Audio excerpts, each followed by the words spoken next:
நீ மனுஷன் இடத்தில் அல்ல தேவனிடத்தில் பொய் சொன்னாய் தேவனிடத்தில் பொய் சொன்னாய் என்றார். பாருங்க, பரிசுத்த ஆவி நிறைவுக்குள்ள ஒரு ஊழியக்காரன் இருக்கிறான், ஒரு ஆவிக்குரிய விசுவாசி இருக்கிறான்னா அவன்கிட்ட ஒருவனும் வந்து பொய் சொல்ல முடியாது. பரிசுத்த ஆவியின் பலன் அதுதான். அதுக்கு முன்பாகவும் யாருதுதான்? அனனியாவுதுதான். அவன் போடுறது போடாதது அவனோட விருப்பம். ஆண்டவர் அதை கேள்வியே கேட்க மாட்டார்.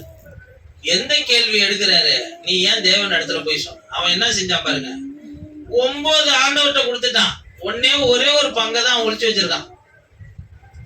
ஏன் 9 கொடுத்தவனுக்கு 1 பெருசா? எங்க நம்மளுடைய மிஸ்டேக் நடக்கும்னா, சின்ன காரியத்துலதான் ஆவியில பலன் இல்லாதவன் விழுந்து போயிடும். ஆவியில பலன் இல்லாதவன் என்ன செஞ்சிருவான்? சின்னோண்டு காரியத்துல விழுந்து போயிடுவான். ஆவியில பலன் உள்ளவன் அது சின்ன காரியமா இருக்கட்டும் பெரிய காரியமா இருக்கட்டும் அதுல எந்த காரியத்துல விழுந்து போக மாட்டான். அல்லேலூயா. இப்போ பலன் உள்ளவனாய் நீ மாறணும்.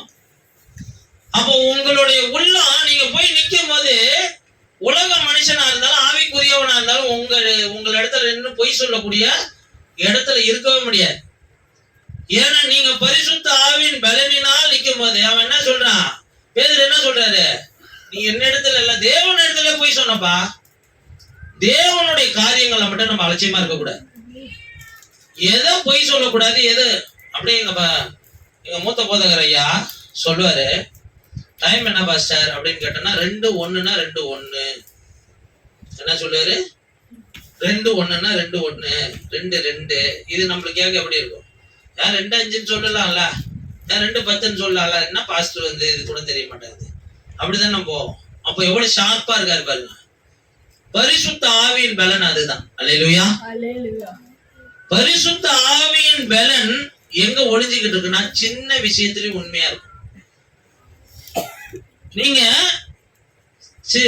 குறைவுள்ள காரியங்கள்ல நிறைவாய் ஆண்டவருக்கு நிற்கும் போதுதான் நிறைவுள்ள காரியம் வரும்போது குறைவு இல்லாம நிப்பீங்க. புரியுதுங்களா?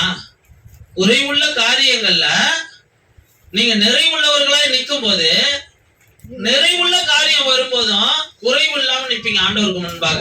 அல்லேலூயா. அப்ப நீங்களும் நானும் உள்ளத்துல உள்ளதை, மற்றவர்கள் உள்ளத்துல உள்ளதை ஆண்டவர் இங்க பேதுருக்கு வெளிப்படுத்துறாருன்னா, இப்ப இவன் எப்படிப்பட்ட பலத்துல இருக்கிறான்? அதே ஆவியானவர் தான் நம்ம கூட இருக்கிறார், அதே தேவன் தான் நம்ம கூட இருக்கிறார். ஒரு